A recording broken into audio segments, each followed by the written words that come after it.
பிரியமானவர்களே, ஆண்டவராகிய இயேசு கிறிஸ்துவின் நாமத்தினாலே உங்கள் யாவரையும் அன்போடு கூட நான் வாழ்த்துகிறேன். ஆண்டவர் கிருபையாய் நமக்கு கொடுத்த இந்த புதிய நாளுக்காக முதலாவது நாம் ஆண்டவருக்கு நன்றி சொல்லுவோம்.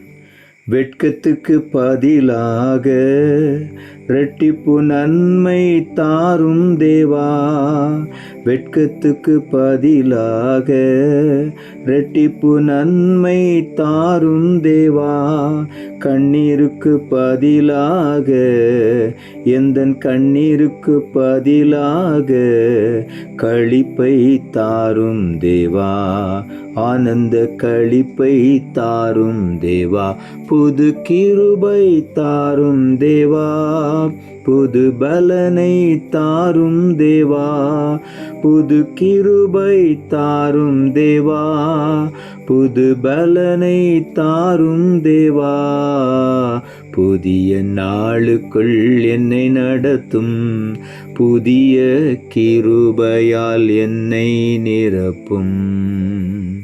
இந்த நாளுக்கு இந்த ஆண்டவர் கொடுக்கிற ஒரு வார்த்தை ஏசாயா தீர்க்கதரிசன புஸ்தகம் 61 அதிகாரம் 7வது வசனம்.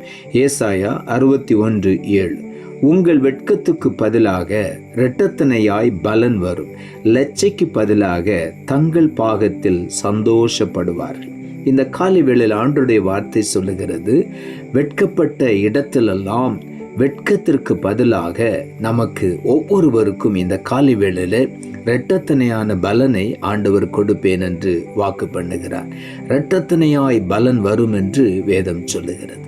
லட்சையான சூழ்நிலைகளிலே கடந்து வந்த ஒவ்வொருடைய வாழ்க்கையிலும் அந்த லட்சைக்கு பதிலாக தங்கள் பாகத்திலே சந்தோஷப்படுவார்கள். சந்தோஷமும் மகிழ்ச்சியும் கேட்கும்படி ஆண்டவர் செய்வார். ஆகவே இந்த காலை வேளையிலே உள்ளத்தின் ஆழத்திலிருந்து ஆண்டவருக்கு நாம் நன்றி சொல்லுவோம். செப்பனியா தீர்க்கதரிசன புஸ்தகம் 3 அதிகாரம் 9 வசனம் சொல்லுகிறது, அவர்கள் வெட்கம் அனுபவித்த சகல தேசங்களிலும் அவர்களுக்கு புகழ்ச்சியும் கீர்த்தியும் உண்டாகச் செய்வேன் என்று இங்கே ஆண்டவருடைய வார்த்தை சொல்லுகிறது. எங்கெல்லாம் நாம் வெட்கத்தை அனுபவித்தோமோ அந்த வெட்கம் அனுபவித்த எல்லா தேசங்களிலும் ஆண்டவர் நமக்கு புகழ்ச்சியும் கீர்த்தியும் உண்டாகச் செய்வார். எந்தெந்த இடங்களிலே வெட்கம் அனுபவித்தோமோ, எந்தெந்த இடங்களிலே வெட்கப்பட்டு தலை குனிந்து நாம் கடந்து வந்தோமோ அந்த இடத்திலே ஆண்டவர் சொல்லுகிறார், மறுபடியும் உன்னை கீர்த்தியும் புகழ்ச்சியுமாய் நான் வைப்பேன் என்று. சகரியாவின் புஸ்தகம் 9 அதிகாரம் 12 வசனம் சொல்லுகிறது, நம்பிக்கை உடைய சிறைகளை அரணுக்கு திரும்புங்கள், இரட்டிப்பான நன்மையை தருவேன், இன்றைக்கே தருவேன். இந்த காலைவேளையில் ஆண்டவர் சொல்லுகிறார், இரட்டிப்பான நன்மையை நான் இன்றைக்கு தருவேன் என்று ஆண்டவர் சொல்லுகிறார். நம்பிக்கை உடைய சிறைகளை, கர்த்தர் மேல் நம்பிக்கையா இருக்கிற ஒவ்வொருவரையும் பார்த்து ஆண்டவர் சொல்லுகிறார், நம்பிக்கை உடைய சிறைகளை அரணுக்கு திரும்புங்கள். ஆண்டவராக இயேசுதான் நமக்கு அரணும் கோட்டையுமாய் இருக்கிறார். அந்த அரணுக்குள் நாம் கடந்து வரும் பொழுது ஆண்டவர் சொல்லுகிறார், இரட்டிப்பான நன்மையை இன்றைக்கே நான் தருவேன். ஆகவே நான் ஒவ்வொருவரும் இன்றைக்கு இரட்டிப்பான ஆசீர்வாதங்களை, நன்மைகளை பெற்றுக்கொள்ளப் போகிறோம். உபாகம புஸ்தகம் 26 அதிகாரம் 19 வசனம் சொல்லுகிறது, நான் உண்டு பண்ணின எல்லா ஜாதிகளை பார்க்கிலும் புகழ்ச்சியிலும் கீர்த்தியிலும் மகிமையிலும் உன்னை சிறந்திருக்கும்படி செய்வேன் என்று ஆண்டவர் இன்றைக்கு நாம் ஒவ்வொருவரையும் பார்த்து வாக்கு பண்ணுகிறார்.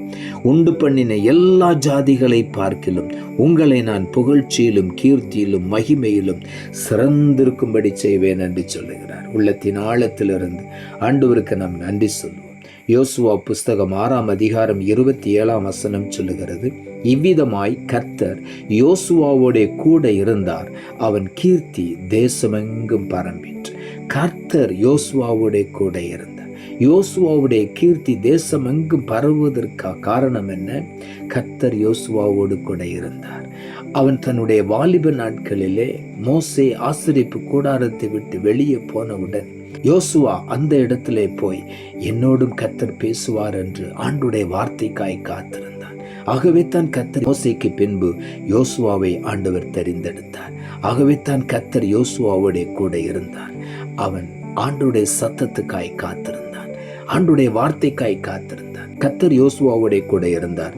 அவன் கீர்த்தி தேசமெங்கும் பரம்பிற்று. இந்த காலை வேளையில கர்த்தர் நம்மோடு கூட இருக்கும் பொழுது நாம் வெட்கப்பட்ட இடத்திலெல்லாம் நம்மை கீர்த்தியும் புகழ்ச்சியுமாய் நம்முடைய தலைகளை உயர்த்தி ஆண்டவர் மேன்மைப்படுத்தி ஆசீர்வதிப்பார். ஆகவே உள்ளத்தின் ஆழத்திலிருந்து இந்த காலை வேளையில ஆண்டவருக்கு நாம் நன்றி சொல்லுவோம், நாம் ஜெபிப்போம். அன்புள்ள ஆண்டவரே, கிருபையாய் நீர் கொடுத்த அந்த புதிய நாளுக்காய் மறுபடியும் எமக்கு நன்றி செலுத்துகிறோம். ஆண்டவர் கொடுத்த ஜீவனுள்ள வார்த்தைக்காக நன்றி. உங்கள் வெட்கத்திற்கு பதிலாக இரட்டத்தனையாய் பலன் வரும், லட்சிக்கு பதிலாக தங்கள் பாகத்தில் சந்தோஷப்படுவார்கள் என்ற வார்த்தையை கொடுத்து வசனத்தை கேட்டுக்கொண்டிருக்கிற ஒவ்வொருடைய வாழ்க்கையிலும் இந்த காலை வேளையில எந்தெந்த பகுதிகளிலே வெட்கத்தை அனுபவித்தார்களோ, வேலை செய்கிற இடங்களிலே, இல்லாவிட்டால் குடும்ப வாழ்க்கையிலே பல சூழ்நிலைகளிலே வெட்கத்தை அனுபவித்திருக்கலாம். ஒருவேளை எனக்கு ஒரு குழந்தை பாக்கியம் இல்லையே என்று சொல்லி பல சூழ்நிலைகளில் பலருடைய வேதனையான வார்த்தைகள் நம்மை வேதனைப்படுத்தி இருக்கலாம். வெட்கி தலை குனிந்து நின்றிருக்கலாம். இன்றைக்கு ஆண்டவர் சொல்லுகிறார், நீ வெட்கப்பட்ட இடத்தில் உன்னை கீர்த்தியும் புகழ்ச்சியுமாய் நான் வைப்பேன் என்று ஆண்டவர் சொல்லுகிறார். உன் வெட்கத்திற்கு பதிலாக இரட்டத்தனையான பலனை இன்றைக்கு ஆண்டவர் தருகிறார். இரட்டிப்பான ஆசீர்வாதத்தை இன்றைக்கு ஆண்டவர் தருகிறார். ஒவ்வொருவர் அதை சுதந்திரித்துக் கொள்வோம்.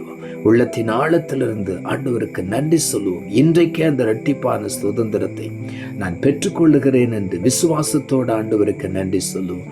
நிச்சயமாகவே இன்றைக்கு எல்லா இடத்திலும் ஆண்டவர் நம்மை தலை நிமிர்ந்து பார்க்க வைப்பார், கீர்த்தியும் புகழ்ச்சியுமாய் வைப்பார். இரண்டத்தனையான பலனை ஆண்டவர் கொடுப்பார். யோபு எல்லாவற்றையும் இழந்த பிறகும் கூட ஆண்டவரை துதித்தான். அவன் தன் சிநேகிதருக்காக விண்ணப்பம் பண்ணினான். கர்த்தர் அவனுடைய சிறையிருப்பை மாற்றினது மாத்திரமல்ல, அவன் இழந்த எல்லாவற்றையும் 2 மடங்கு திரும்ப கொடுத்தார். அதே ஆண்டவர் இன்றைக்கு நீ வெட்கப்பட்ட இடத்தில் உன்னை கீர்த்தியும் புகழ்ச்சியுமாய் வைக்கப் போகிறபடியினால் உள்ளத்தின் ஆழத்திலிருந்து ஆண்டவருக்கு நன்றி சொல்லுவோம். இன்றைக்கே அதை ஆண்டவர் செய்கிறார். இழந்த எல்லாவற்றையும் 2 மடங்கு திரும்ப தருகிறார். உமக்கு நன்றி. நீர் அப்படி செய்கிறபடியினால் உமக்கு நன்றி. தாழ்த்துகிறோம். இரட்சகர் இயேசுவின் நாமத்தில் ஜெபிக்கிறோம் நல்ல பிதாவே, ஆமென்.